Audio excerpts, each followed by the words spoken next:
Yeah, but I know people want to talk, man. People want to talk about Well, AEW. What? Well, go ahead. well, what I was gonna say is I don't know if you saw, but earlier on today you teased a big announcement on Twitter, and I don't know. Did you see all the responses to what people thought you were going to announce? Did you What? see it? I didn't. People were like, "Uh-oh, we're about to get the tweet. Booker T is all elite." I don't know, man. The tweet I saw was waiting for your critical view of AEW All Out. That's the tweet I recognized out of that whole thing. I'm like, come on, man. What? Since when have I become Mr. Negative, man? I don't Mr. know. Mr. Negativity. Since when have I become that guy, man? Because my thing is, even though I work for WWE, and the thing is, that's my team. Okay. Sure. It's just like, if it was the Houston Texans, that's my team. I'm riding with them. I'm not going to be, ride with the Washington Redskins. You know what I mean? If I want someone to win in a fight or a battle or a game, it's going to be my team. Right? Am I right or wrong? You're right. So, but the thing is, I'm not going to hate on Washington or New York or these teams. You know what I mean? But they just, if when it comes to winning, I want my team to win. It's nothing wrong with that. That's healthy. And for me, talking about AEW, man, those guys, they got something. And for me to just sit there and say, man, they don't, and act like that, I would be totally wrong. And I don't want anyone to get those views of Booker T being that guy, that old guy that's just disgruntled. Mad at the world. I got everything out of this business. The business has been great to me. And we just kicked off with reality wrestling. We doing big things down here. So I have no reason to hate on anybody. So we're going to talk about AEW All Out. And critical views, there may be some critical views. There may be. But stick around. You're in the Hall of Fame. We'll be back in a minute. All out. All out. I got to say, Book, they went all out. They went all out for All Out. Mm-hmm. I watched it with no expectations or preconceived notions. There's been a lot of rumors on the internet of what's going to happen at the show. I try my best not to have any of that in my mind and just watch it for the show that they gave me. And what they did on Sunday is what I actually love about pro wrestling is I felt like I watched a full and complete show, right? I feel like I went on a roller coaster of emotions. I had some crazy highs. I had some, emotional lows, right? When intended. I think that they were firing on all cylinders on Sunday. And I think that they turned in, and I don't have any problem saying this, the best pay-per-view AEW has ever done by far. Okay. You know what? You just summed it up. All right. I'm going to just say that. You just summed it up because everybody at the end of the day was wondering what CM Punk was going to do. Yes. Okay. That was the greatest expectation, I think, for the whole pay-per-view. What is CM Punk going to do? Okay. And that right there, it definitely hooks you. But the rest of the show is something that has to keep you. Now, the thing with this pay-per-view is you had guys like Steen, around Darby Allin, CM Punk, Adam Cole, Daniel Bryan, MJF, Jericho. And you just opened up and you didn't say anything about any of those guys. Only thing you talked about was the show. Now, when we do reality of wrestling, is that what I talk about every single time we do a show? It's about everybody playing their part, and we'll have a great show. If everybody go out and play their part at the end of the night, we will have put on a great show. And I think when you, if you're often, going, watch shows, I just was in Vegas and I watched the Michael Jackson Cirque du Soleil. It was a production. It was a show. It gave me a little bit of, man, that nostalgic feeling that I would have if Michael Jackson was actually there, especially when they did the hologram. So for me, going and watch a show, if I'm talking about how great the show was, we win every single time. And like I say, I've said that 1,000 times as far as reality of wrestling goes. If we go out and do our jobs, we all win at the end of the night. And then what we do is we get ready for the next one. Yeah. And I think that's what wrestling has always been. I think back in the day, with WCW, WWE pay-per-views, it was always how it left you feeling. Am I right or wrong? You're right. We got a couple of super chats. He's super chat. Kane Pacheco says, Booker, are the Lucha Brothers the best tag team? You know what, man? They might be. They're definitely in the convo. And the reason why I say the Lucha Brothers may be the best tag team, because anywhere these guys go, if you let them, they'll get over. Hell yeah. And they'll get over. If you let them.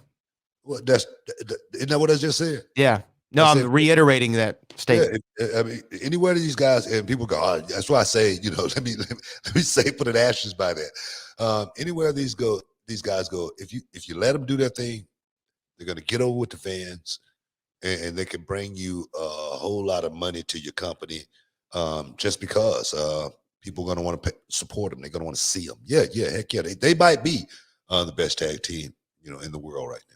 Lucha Brothers did earlier that night. They set the bar too high for every other match that night, and I don't think anyone came close to it. I think that CM Punk went out there, and he did exactly what he needed to do.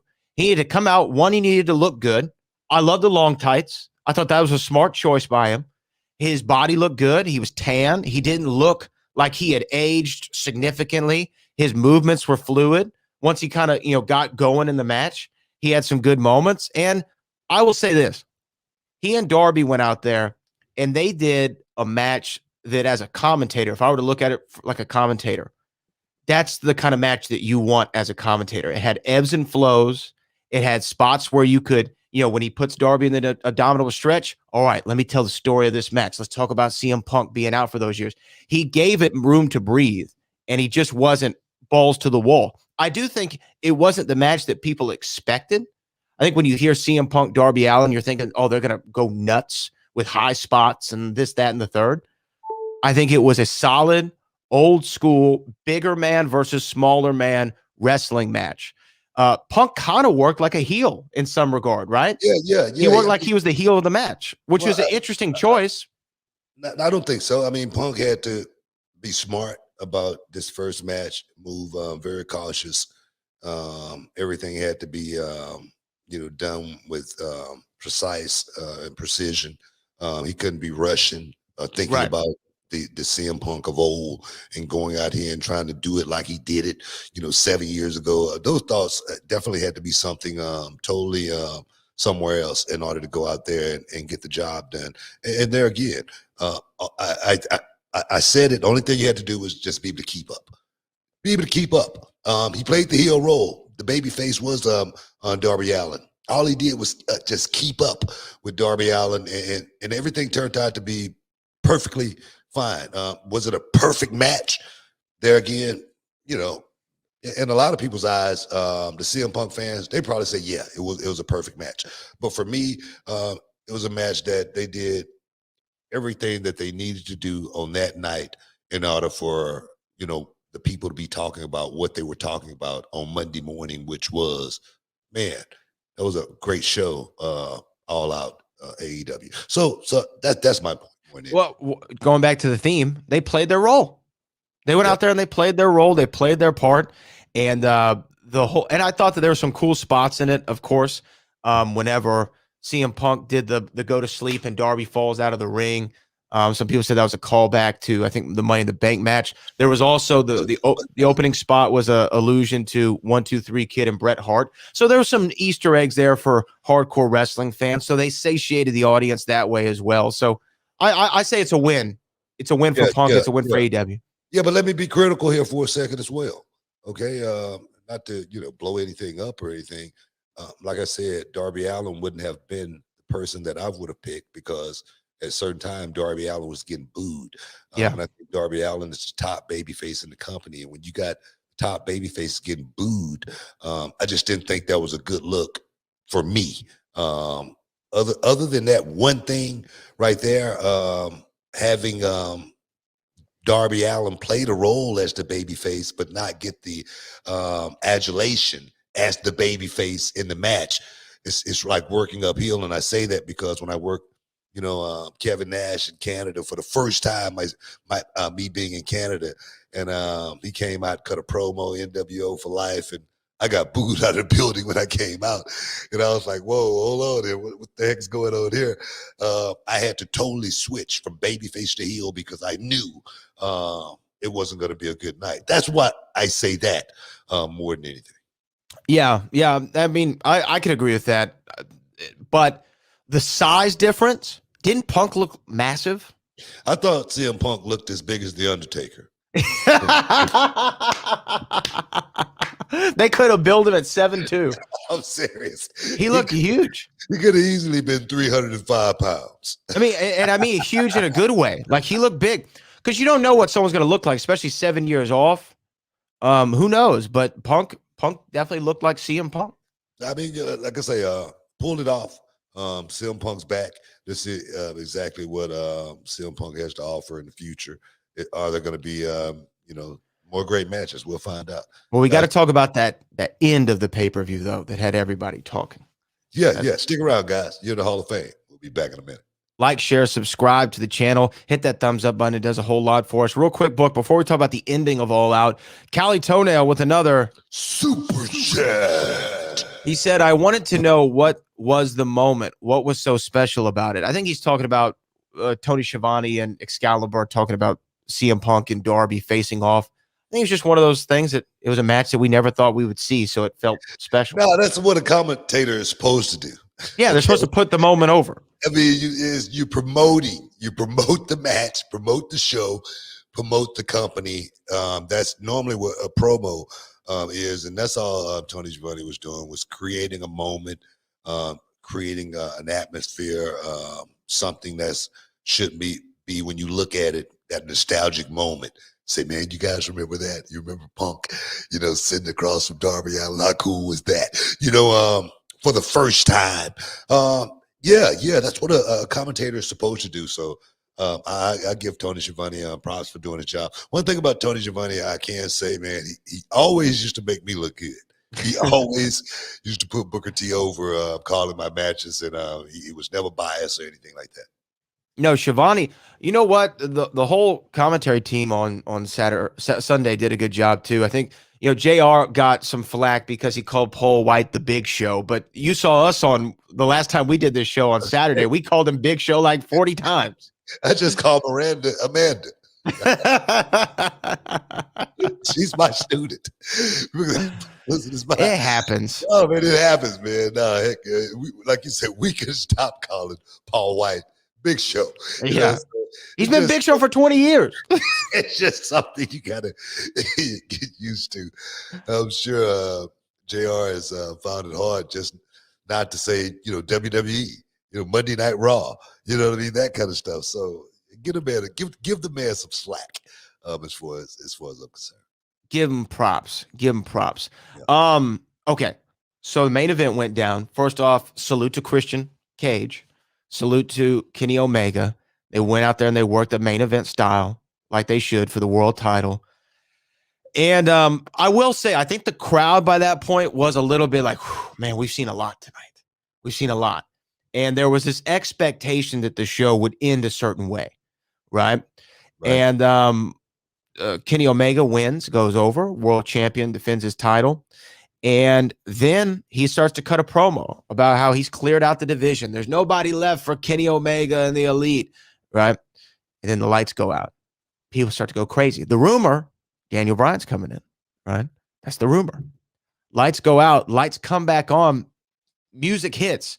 And it's Adam Cole, baby. Adam Cole walks out to a thunderous reaction. And everybody's thinking, oh, man, so this was the big surprise. They signed Adam Cole. Adam Cole was just on NXT like 2 weeks ago, right? He was just on NXT like 2 weeks ago. And he walks right into AEW at their biggest show ever, gets a huge Adam Cole, baby, from the crowd. And it looks like he's going to square up against Kenny Omega.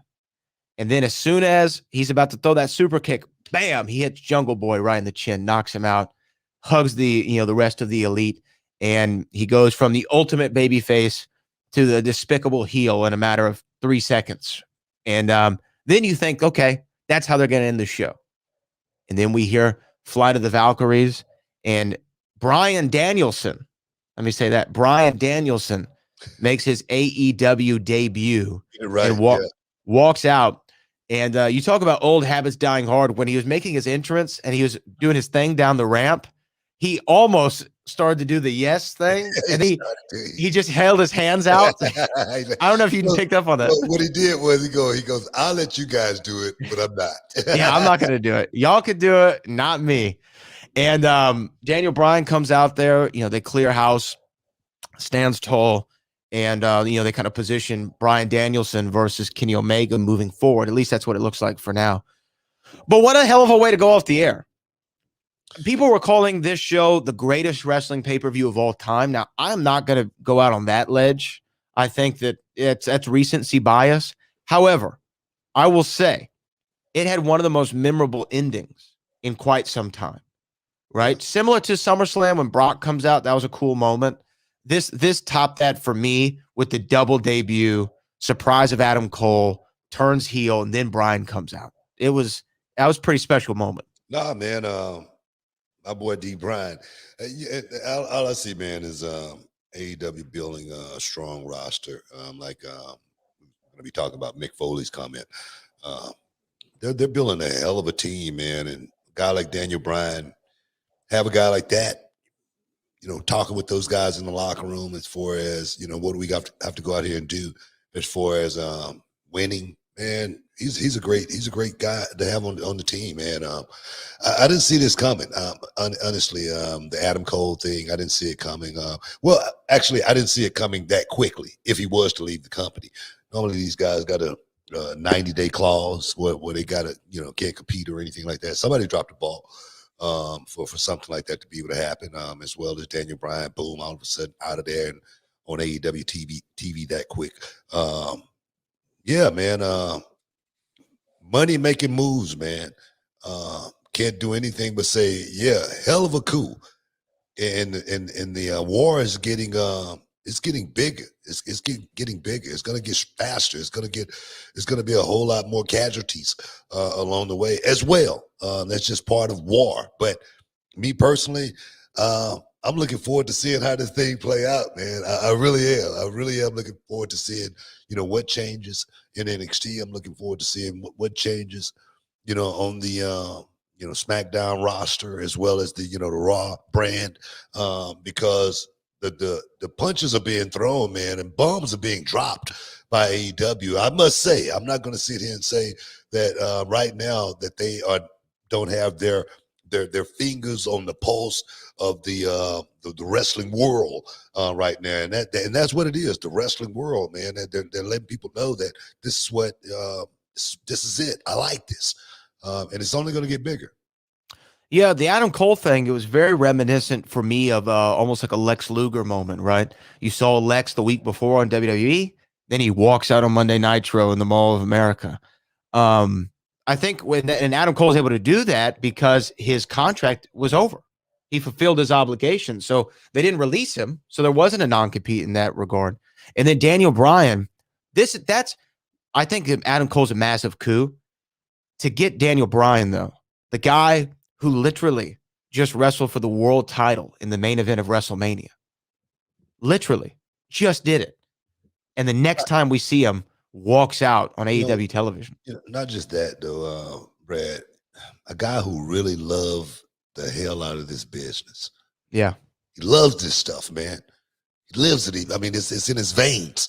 And there again, man, the infrastructure, I talk about that all the time as far as building from the inside out opposed to the outside in.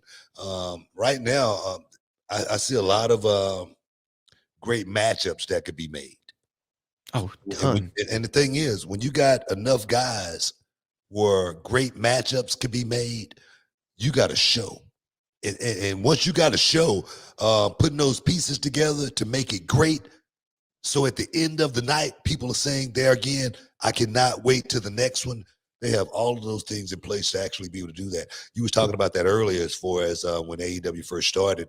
You didn't see that. I didn't.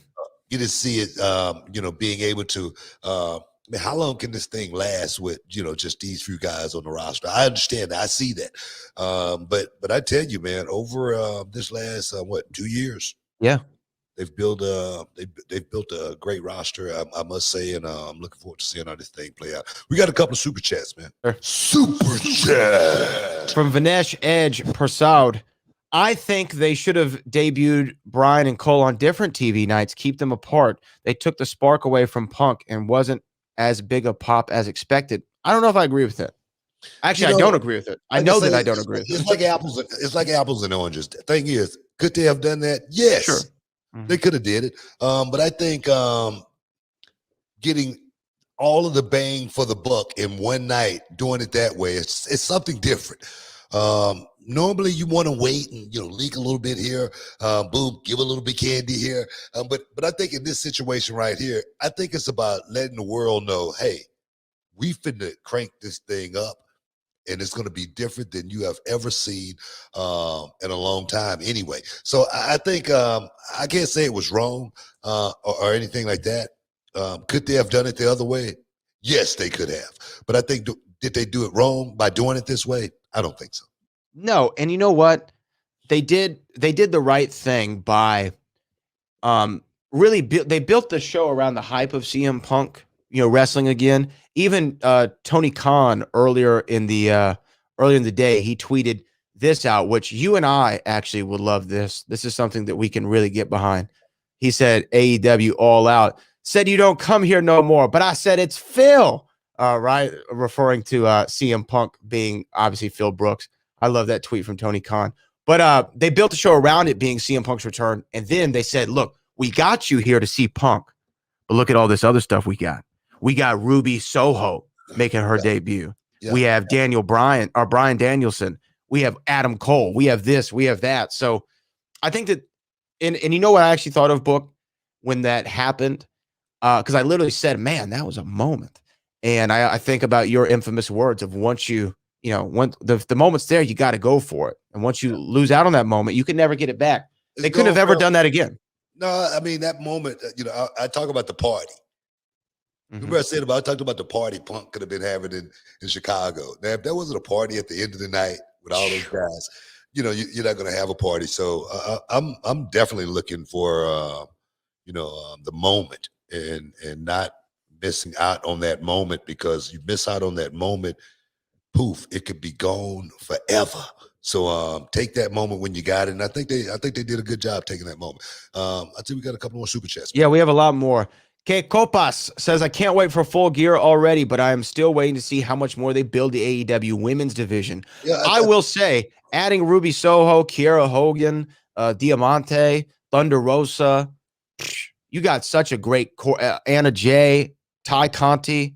You have a great core that you can build. I think they got a great Baker. I think they got a great core that they're building off of, but it's something that there again, just like the male roster, they're gonna have to build a female roster too, and it's not something that's going to be overnight.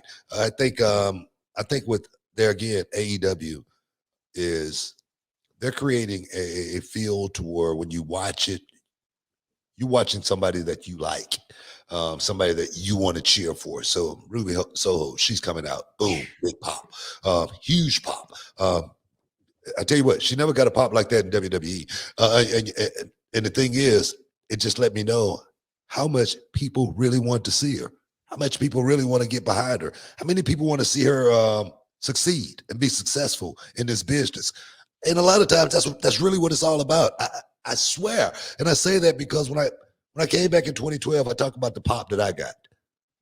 I talk about the pop that I received, coming back to the Rumble, and what, 2011? Yeah, yeah.